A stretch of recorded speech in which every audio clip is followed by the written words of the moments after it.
Այժմ մենք անցնում ենք չզեկուցվող հարցերի քննարկմանը, չզեկուցվող հարցերի վերաբերյալ փաթեթի վերաբերյալ կան առաջարկություններ, դիտողություններ չկան, դրվում է քվեարկության չզեկուցվող հարցերի փաթեթը, ովքեր են կողմ դրա ընդունմանը, դեմ չունենք, չզեկուցվող հարցերի փաթեթը ընդունված է, քննարկում ենք զեկուցվող հարցերը, Հայաստանի Հանրապետության կառավարության ծրագրի մասին հարցը զեկուցող վարչապետ Նիկոլ Փաշինյան, հարգելի գործընկերներ, զեկուցվող հարցով ներկայացնում եմ կառավարության 2026-2031 թվականների ծրագիրը, իհարկե ընդունված է, որ կառավարության ծրագիրը առավել մանրամասն քննարկում ենք ազգային ժողովի նիստում եւ բնականաբար ենթադրաբար մյուս շաբաթ տեղի ունեցող ազգային ժողովի նիստում ես եւ մեր գործընկերները հանդես կգանք մանրամասն զեկույցով կառավարության նիստի ձևաչափում ուզում եմ ընդգծել հետեւյալ առանձնահատկությունները կառավարությունը ձևավորվել է 2026 թվականի հունիսի 7-ի ընտրությունների արդյունքներով եւ շատ կարեւոր է արձանագրել որ ընտրությունների արդյունքներով ի վերջո հաղթել է իրական Հայաստանի գաղափարախոսությունը, ինչը նշանակում է, որ իրական Հայաստանի գաղափարախոսությունը Հայաստանի Հանրապետությունում դարձել է պաշտոնական գաղափարախոսություն։ Ճիշտ է այդ գաղափարախոսության այդ հայեցակարգի մասին 2024 թվականին ես խոսել եմ լինելով Հայաստանի Հանրապետության վարչապետ եւ նաեւ կառավարող կուսակցության մշտական գործող մարմնի ղեկավար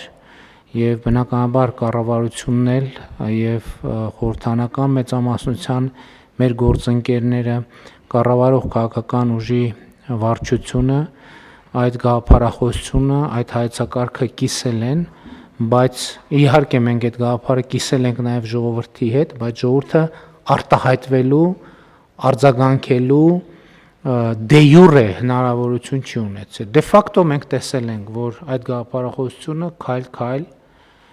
արժանանում է ժողովրդի աջակցությանը։ Եվ բայց շատ կարևոր էր ընտրությունների արդյունքները այս տրամաբանությամբ եւ սա շատ էական եւ կարևոր հանգրվան է, որ մենք կարող ենք արձանագրել, որ իրական Հայաստանի գաղափարախոսությունը Հայաստանի Հանրապետությունում պաշտոնական գաղափարախոսություն է, որով առաջնորդվում է Հայաստանի Հանրապետությունը։ Սրանից բխում է հաջորդ արձանագրումը, որը ֆիքսված է նաև կառավարության ծրագրի նախագծում, որ Հայաստանի Հանրապետությունը այսպիսով թևակողում է իր պատմության այն փուլը, որը անվանում ենք 4-րդ հանրապետություն։ Մենք այս հասկացության մասին նույնպես խոսել ենք, այդ մասին մասնավորապես խոսվել է քաղաքացիական պայմանագիր կուսակցության 7-րդ համաժողովում, որը ընդունել է համապատասխան հռչակագիր, բայց նաև շատ կարևոր է արձանագրել, թե ինչով է տարբերվում 3-րդ հանրապետությունը 4-րդ հանրապետությունից։ Տարբերությունը առանցքային հետևյալն է, որ ըստ էության 3-րդ հանրապետությունը ստեղծվել է, հիմնադրվել է հենց առաջին օրից կոնֆլիկտի տրամաբանությամբ, հակամարտության տրամաբանությամբ, 4-րդ հանրապետությունը ձևավորվել է խաղաղության տրամաբանությամբ եւ այստեղ միայն հակամարտության եւ խաղաղության տրամաբանությունների մեջ չէ խնդիրը, այլ պետության ֆունկցիոնալ նշանակության։ Ինչի համար է պետությունը։ Ինչ գործնական առաքելություն եւ գործառույթ ունի պետությունը։ 3-րդ հանրապետությունը 1990 թվականին իր հռչակումով ըստ էության արձանագրել է, որ պետության նպատակը պայմանական ասած պատմական արդարության վերականգնումն է։ Եվ սրանից բխել են նաև որոշակի գործողություններ եւ ըստ էության այս հայեցակարգից է բխել նաև Ղարաբաղյան շարժումը եւ Ղարաբաղյան շարժումը այդ հայեցակարգի գործնական իրագործման ուղղություններից մեկն է եղել։ Ես այս խնդրին իհարկե կանդրադառնամ ավելի մանրամասն, միևնույն ժամանակ ընդունելով, որ ավակ եւ միջին սերնդի առանց բացառության բոլոր քաղաքական գործիչները սերում են, ծագում են հենց Ղարաբաղյան շարժումից։ Սա շատ կարևոր արձանագրում է։ Այսինքն ես ինձ էլ համարում եմ միջին սերնդի քաղաքական գործիչ, մեր կառավարության մի զգալի հատվածը միջին սերնդի քաղաքական գործիչ է եւ նույնիսկ նոր սերնդի քաղաքական գործիչների մի զգալի մասը սերում է Ղարաբաղյան շարժումից։ Սա ես ինչի համար եմ ասում, որովհետեւ սա էական արձանագրում է, բայց նաեւ վերջին 8 տարվա մեր պրակտիկ գործունեությունը, ընդ որում մեր պրակտիկ գործունեության մեջ կա մի շատ կարևոր եւ առանձնահատուկ նրբություն։ Մենք այդ գործունեության ընթացքում բացել ենք էջեր, որոնք նախկինում բացված չեն եղել երբեք,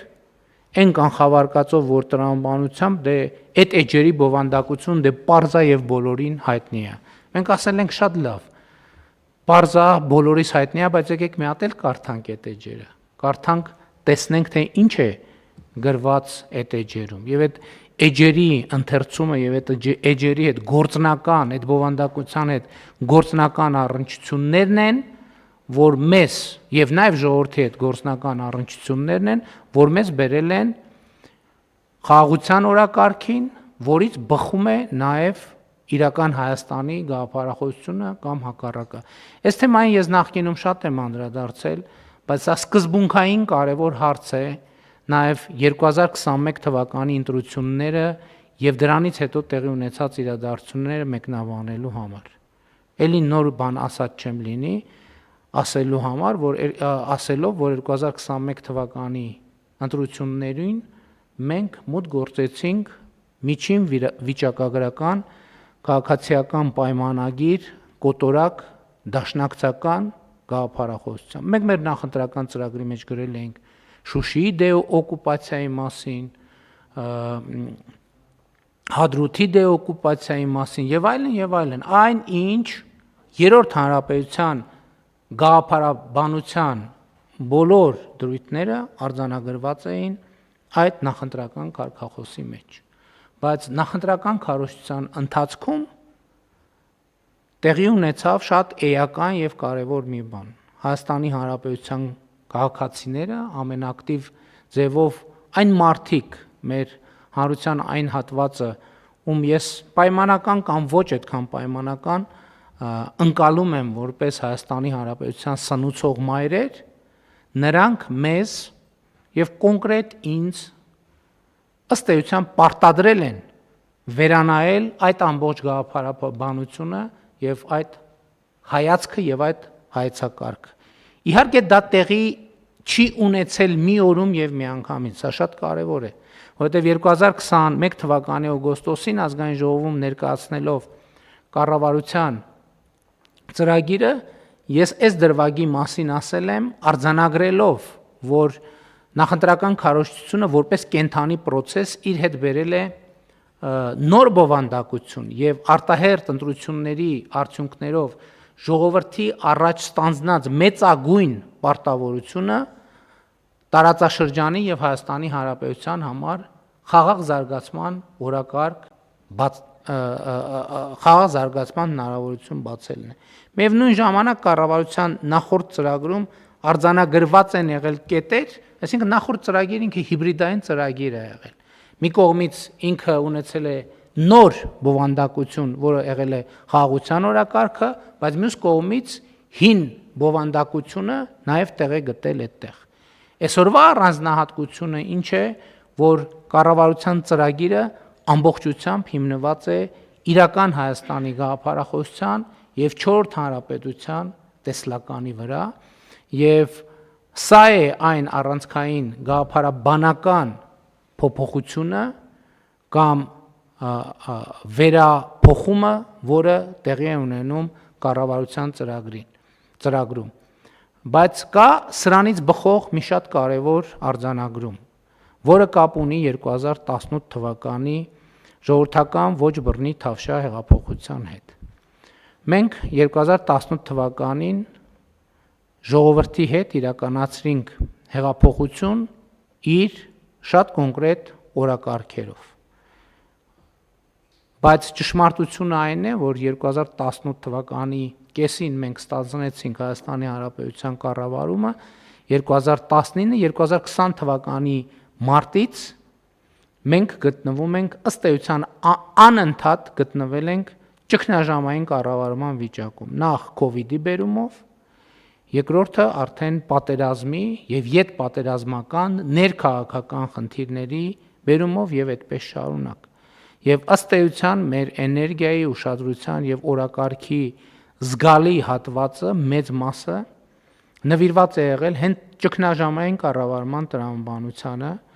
այդ ճգնաժամային կառավարման արտաքին եւ ներքին գործոնների հետ առնչվելով։ Եվ սա պատճառը, որ կամ պատճառներից հիմնականը, որ 2018 թվականի ժողովրդական ոչ բռնի Թավշյա հեղափոխության օրակարգը օբյեկտիվորեն հնարավոր չի եղել արժանացնել այն ծավալի ուշադրության, ենթադրաբար մենք այն արժանացնում ենք 2018-2019 թվականներին։